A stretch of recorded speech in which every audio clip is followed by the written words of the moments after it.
Мыльная вода, сетка. Мыльная, насколько мыльная? Ну, не сильно мыльная, чтобы скользила рука по шерсти. И шерсть была такой взмыленной немножко. Мыльная вода и руки.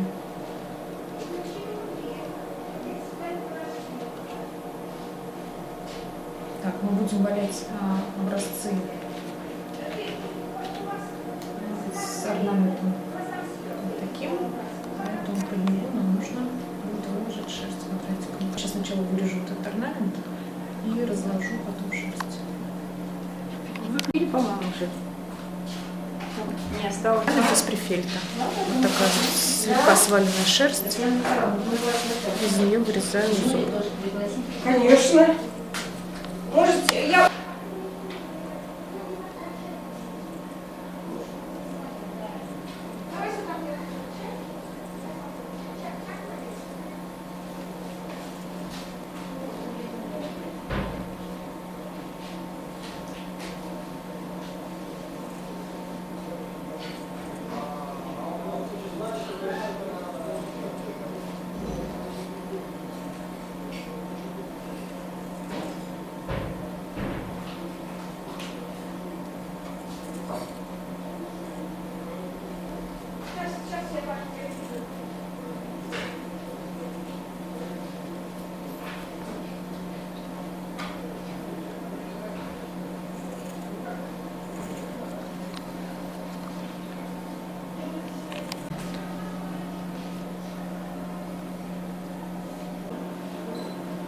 Ее нужно раскладывать отдельно, каждый слой по отдельности маленькими вот такими пучками.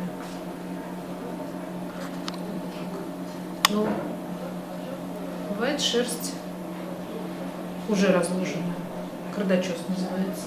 Она выглядит вот так вот, уже полотном готовым. Она не свалена, просто прочесана и уже как будто разложена для нас. Поэтому мы из нее берем сколько нам нужно. Размер. Выкладываем квадраты для наших образцов под размер наших узоров. То есть это где-то вот так, и отрываем сколько нужно. Поэтому вот в этом направлении нарвется тяжело, потому что мы рвем поперек волокон. А вдоль волокон вот в этом направлении нарвется уже легче немного.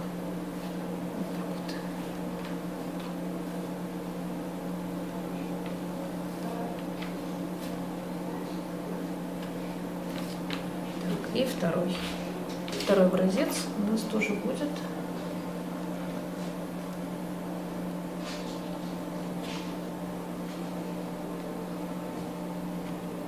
такого же размера приблизительно, чтобы мы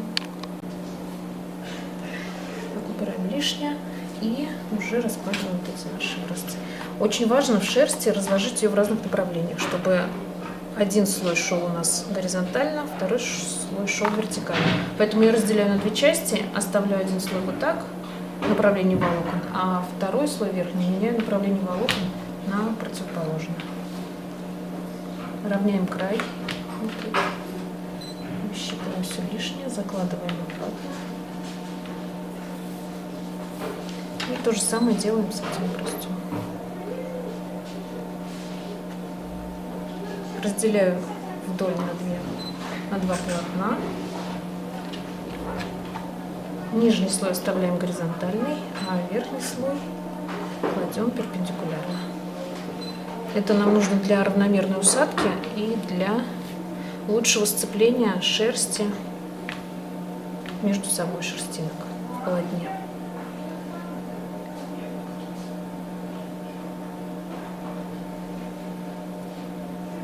Так, выкладываем узор, наш орнамент.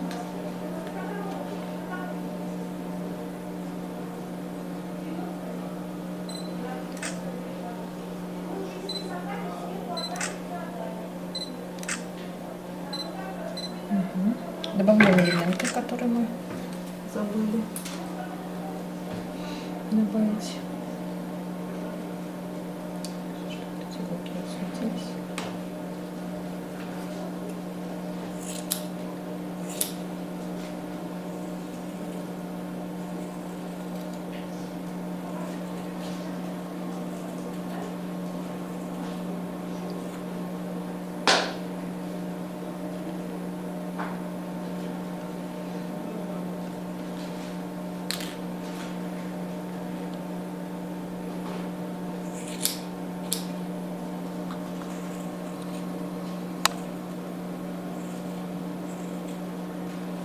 Вы нам еще... Шерсть? Да. Я покупаю на Троицкой фабрике через интернет-магазин. У них есть оптовый розничный отдел. Очень удобно. Присылают по почте. Подмосковье, Троицкая фабрика.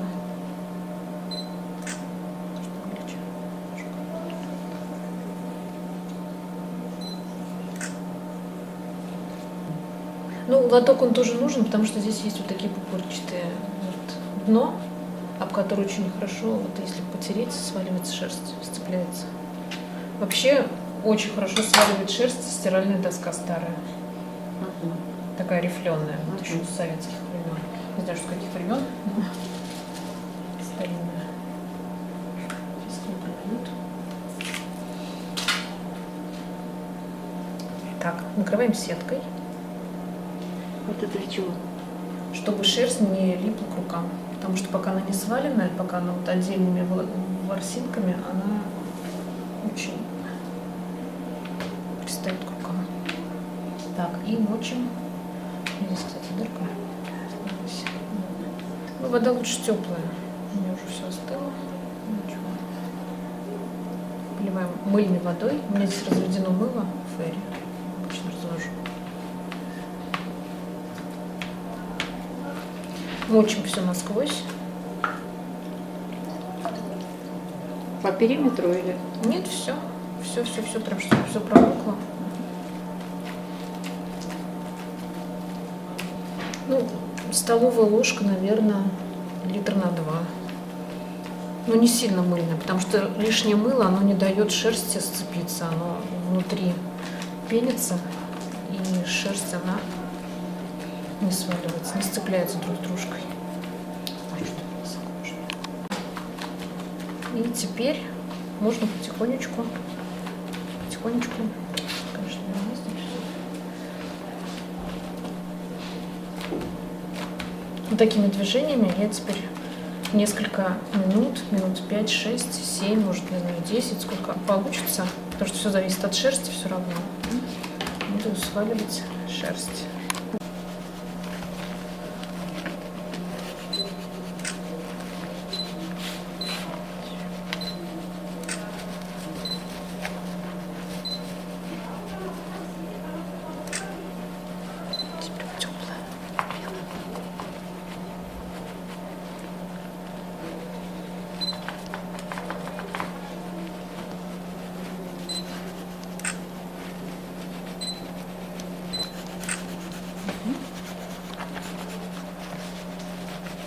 Так, и поднимаем сетку.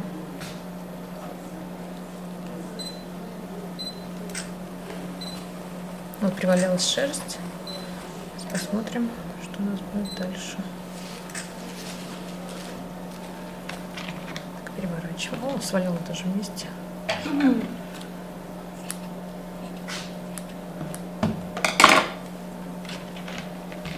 Так, видите, вот я терла в этом направлении и села вот так. Теперь нужно вот так немножко повернуть, да, и посадить в этом направлении. Здесь прицепилась.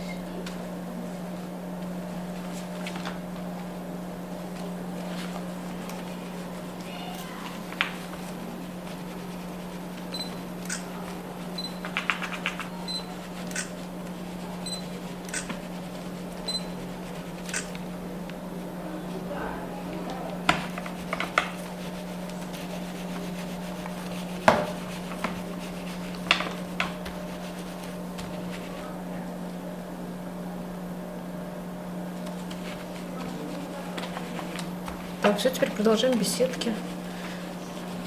Прям по шерсти.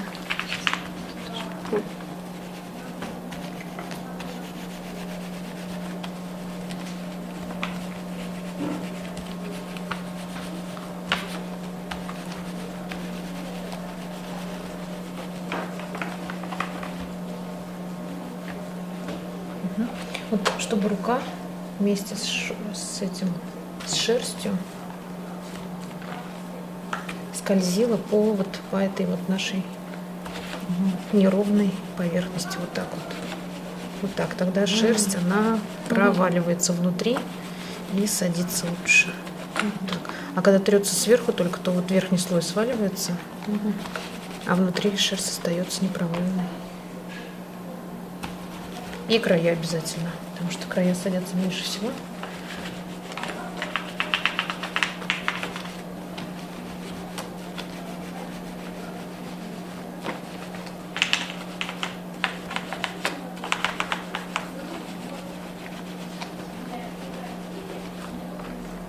Шерсть у нас уже полотном, но это полотно нужно еще увалять и уплотнить. Вот даже вот этот лоскутик он у нас больше сел, чем первый. Ну, это по опыту, просто какой войлок нужен. Если нужен мягкий такой и рыхлый, то можно даже, в принципе, сейчас остановиться, потому что этот узор уже никуда не денется, и вот этот лоскутик, он уже никуда не распадется. А если нужно, например, какой-то ковер там, или панно, или что-то такое плотнее, то мы валяем еще. Но вообще я люблю сильно сваленный, такой хорошо доваленный войлок. Рыхлый куда идет? Рыхлый? Куда рыхлый идет? Ну, может, голенище у валенок делают мягкими, недоваленными, чтобы мягче было при ходьбе. А так вообще, я думаю, что сваленный войлок, он и служит дольше. Хорошо сваленный, провальный. И да, опускаем в тазик. Здесь должна быть горячая вода. Для чего? Валяй дальше. Я сейчас вот так немножко даже сомну. Так покручу. Чтобы он сел, уплотнился и завалились края.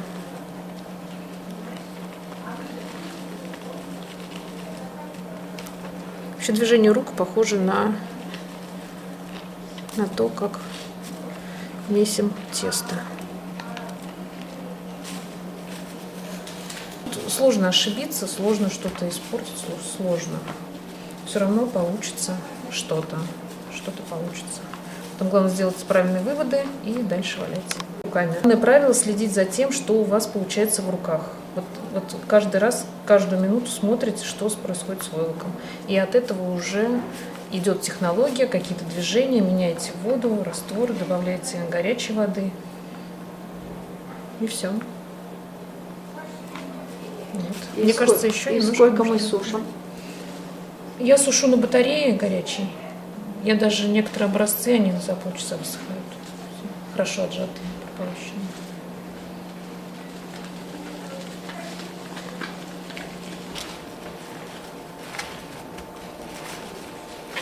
Иногда, чтобы посадить вещь какую-то до нужного размера, прям кипятком, горячим прямо из чайника, крутым кипятком поливают шерсть. А руки? Чтобы она, ну вот как-то так, терпит же тут, когда немножко подостынет, и потом его начинают сажать. Эта шерсть податливая, она вот, в принципе, она без горячей воды, даже вот холодной, прохладной, она достаточно хорошо сваливается.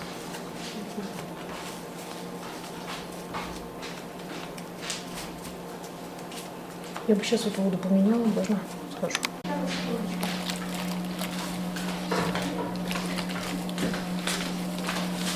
А вот так.